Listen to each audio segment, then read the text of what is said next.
that it is an opioid. It is an opioid. It's an opioid, yeah. So yeah, it's classified with all the other opioids. There's also norfentanyl, which is a more powerful form of this. It's illegal too.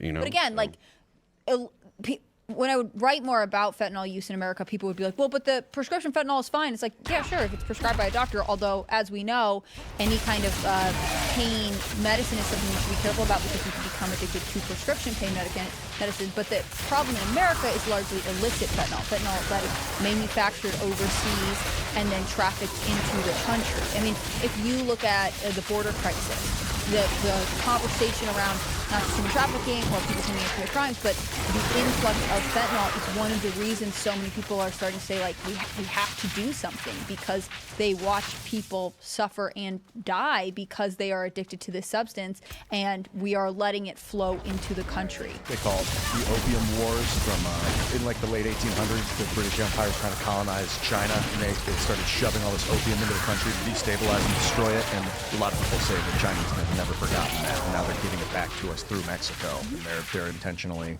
corrupting our society that way. It's, by the way, fentanyl's a Schedule 2. What? Marijuana's a Schedule 1 for some reason. I know, that's why I'm surprised. Yeah, that's ridiculous. Along with oxycodone and hydrocodone, Schedule 2.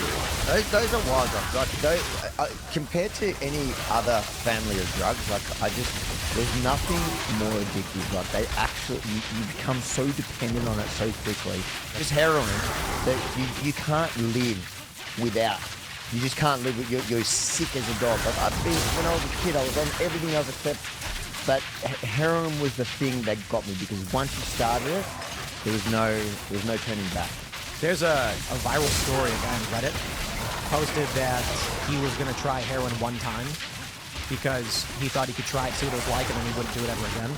And then his comments over the period of time of like a year have been archived because you can't. Dude, I see did it one time, and then the whole thing turns into his life getting destroyed. One of the most horrible movie characters, and we should maybe make a movie with this guy. The undercover cop that's forced to like do the drugs for the role of playing the cop undercover. Like he's like, hey, if I'm going to infiltrate this family, they want me to shoot heroin, and then he gets addicted, and it destroys his family life. His marriage falls apart. He can't quit, and then he's like, his whole life is destroyed.